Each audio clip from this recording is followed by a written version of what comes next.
So basically America is stuck with demoralization, and unless, even if you start right now, here, this minute, you start educating new generation of Americans, it will still take you 15 to 20 years to turn the tide of ideological perception of reality back to normalcy and patriotism. The next stage is destabilization. This time, subverter does not care about your ideas and the patterns of your consumption. Whether you eat junk food and get fat and flabby, it doesn't matter anymore. This time, and it takes only from 2 to 5 years to destabilize a nation, what matters is essentials: economy, foreign relations, defense systems. And you can see it quite clearly that in some areas, in such sensitive areas as defense and economy, the influence of Marxist-Leninist ideas in the United States is absolutely fantastic. I could never believe it 14 years ago when I landed in this part of the world that the process will go that fast. The next stage, of course, is crisis. It may take only up to 6 weeks to bring a country to the verge of crisis. You can see it in Central America now. And after crisis, with a violent change of power, structure, and economy, you have so-called the period of normalization. It may last indefinitely. Normalization is a cynical expression borrowed from Soviet propaganda. When the Soviet tanks moved into Czechoslovakia in '68, Comrade Brezhnev said, "Now the situation in brotherly Czechoslovakia is normalized." This is what will happen in the United States if you allow all these schmucks to bring the country to crisis, to promise people all kind of goodies and the paradise on earth, to destabilize your economy, to eliminate the principle of free market competition, and to put a big brother government in Washington, D.C., with benevolent dictators like Walter Mondale, who will promise lots of things, never mind whether the promises are fulfillable or not.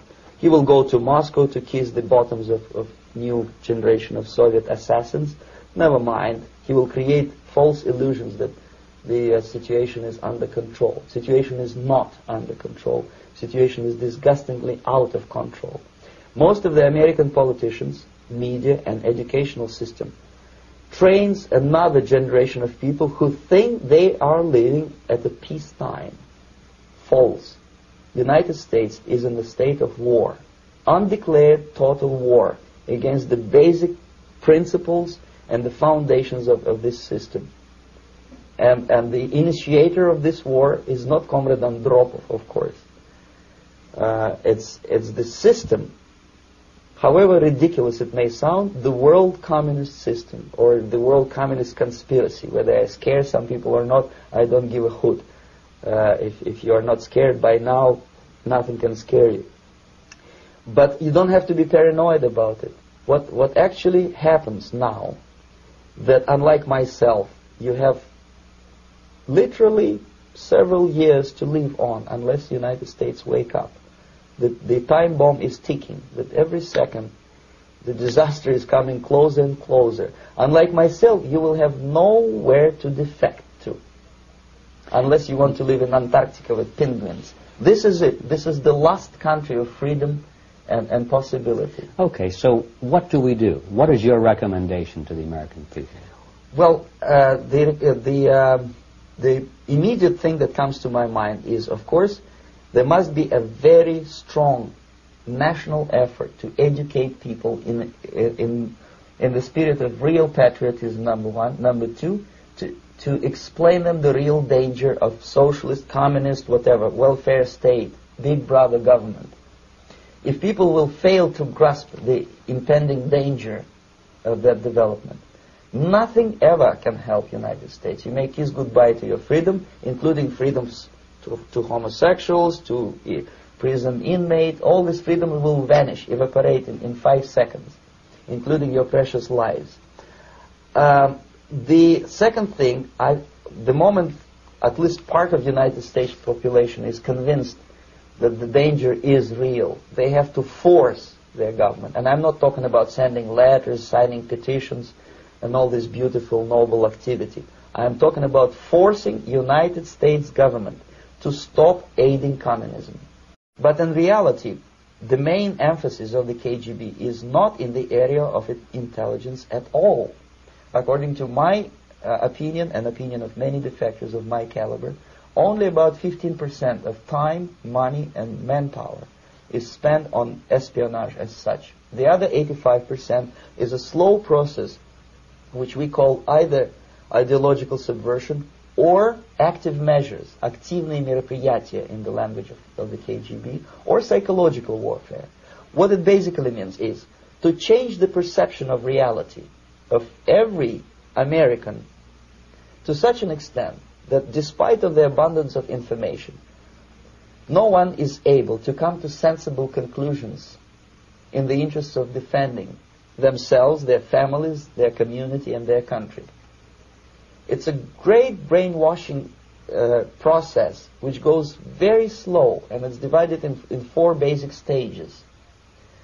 The first one being demoralization. It takes from 15 to 20 years to demoralize a nation. Why that many years?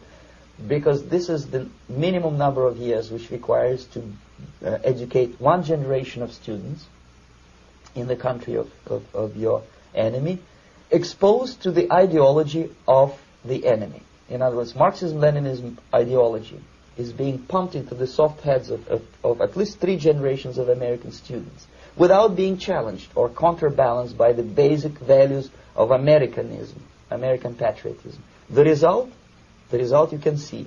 Most of the people who graduated in the 60s, dropouts or half-baked intellectuals, are now occupying the positions of power in the government, civil service, business, mass media, educational system. You are stuck with them. You cannot get rid of them. They are contaminated. They are programmed to think and react to certain stimuli in a certain pattern.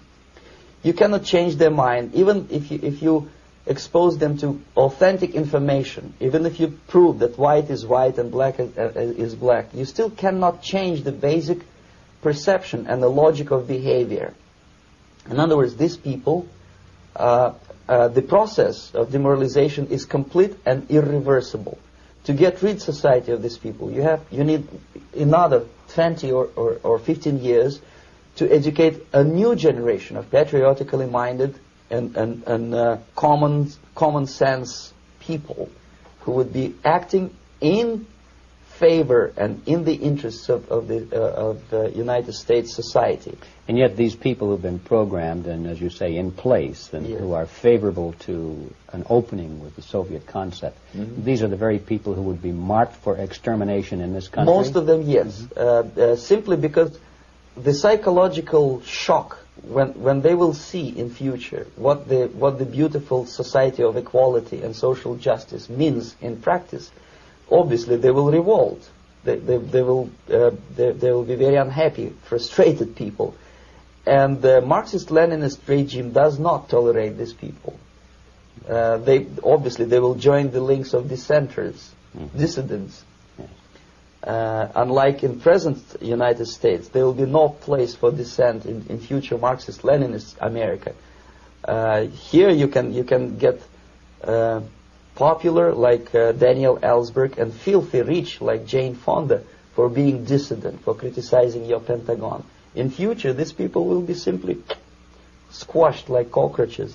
Nobody is going to pay them nothing for their beautiful, noble ideas of equality. This they don't understand, and it will be greatest shock for them, of course. The demoralization process in the United States is basically completed already. For the last 25 years. Actually, it's overfulfilled, because demoralization now reaches such areas where previously not even Comrade Andropov and all his experts would even dream of such a tremendous success. Most of it is done by Americans to Americans, thanks to lack of moral standards. As I mentioned before, exposure to true information does not matter anymore. A person who was demoralized is unable to assess true information. The facts tell nothing to him.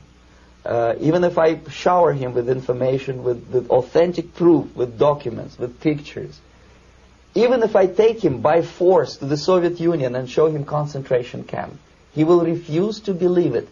until he is going to receive a kick in his fat bottom. When a military boot crashes then he will understand, but not before that. That's the tragic of the situation of demoralization.